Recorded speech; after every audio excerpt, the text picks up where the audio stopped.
ድንግል ሳነሳሳ መሰግናት ድንግል ሳነሳሳ መሰግናት ነፍሴ ትጠግባለች በቀን በሌሊት አማን በአማን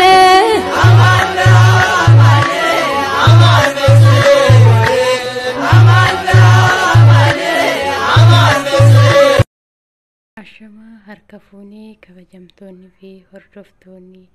maatii mastuu tooftaadhaan hundi keessanuu kan biyya keessas kan biyya hambaa keessa jirtanis nageenya araarri waaqayyoo isiniif haa baay'atu jecha akkasumas baga itti isin ga'e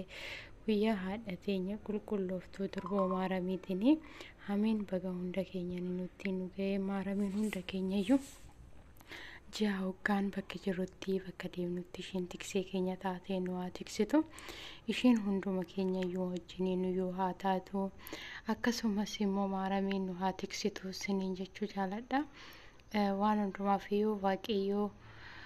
inni tiksee keenya ta'ee bakka hundatti bakka jirutti bakka deemnutti inni nu haa tiksu kan baranaan nu ga'e nama egereetis nu haa jechisiisu akkasumas immoo nama biyya ambaati gallee ayyaana waggaa biyya keenyatti dabarsinee gammachuudhaan kolfaa gammachuudhaan dabarsinus ishiin haati teenya qulqullooftuun durboo maaramii haata abbaa keenya Yesuus Kiristoos nama saniitiin nu haa geechistu nama sanii nu haa jechisiistu maatii keenyas nu faatisitu biyya keenyas biyya nagaa biyya gammachuu biyya Itoophiyaan teenyatti bilisoomtee biyyi keenya nagaatti argatee maatiin keenya fayyaa nagaa ta'anii nuuf jiraatan biyya nagaa nuuf haa ta'u akkasumas hundumti keenya waaqayyo tokkichatti beeka malee nu wanni beeknu hin jiru akkasumas waaqayyo fayyaa nagaa nuuf kennee biyya keenyatti deebiseetu nu haa galchuu biyya keenyas nuuf haa tiksu asiniin jechuu jaaladha waan namarraa waa dhabu malee waaqayyo irraa waan dhabanii isiniin jechuu barbaada akkasumas har'i maaramiin kan uggaati gizee hunda uggaadhanis ji'anis ayyaanota baay'ee biyya hambaa keessatti namoonni dabarsinu baay'eetu jira hundumti keenya fakkeenyaaf shamarran biyya arabaa keessa jirru immoo kana hunda keessaa immoo waaqayyo nagaan biyya keenyatti nu galche nama ayyaana biyya keenyatti dabarsinu waaqayyo nu haa taasisu maaramiin nu haa tiksitu hunduma keenya iyyuu asiniin jechuu jaaladha obboleewwan koo ayyaanni immoo ayyaana gaarii ayyaana gammachuu hunduma keenyaaf iyyuu nuuf haa ta'u asiniin jechuu jaaladha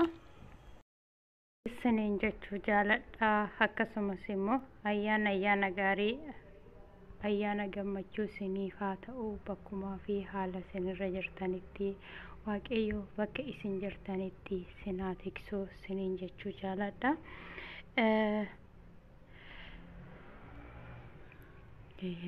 haadha goona waammadha akka abbaa Efreem na jeesisi mucaa kee galataaf na gagaasi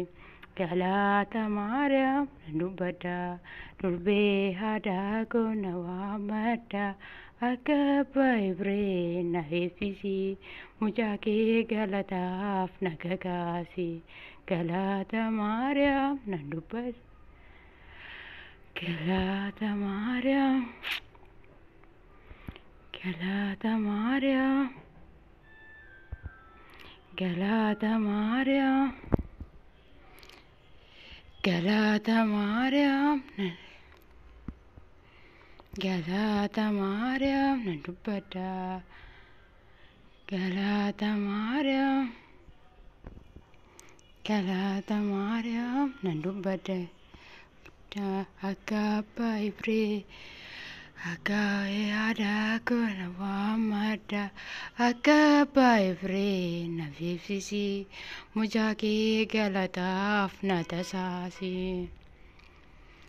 akkasii isiniin jechuu jaaladha hunduma keessaniif iyyuu waaqayyo bakkaa fi haala isinirra jirtanitti fayyaa nagaa keessas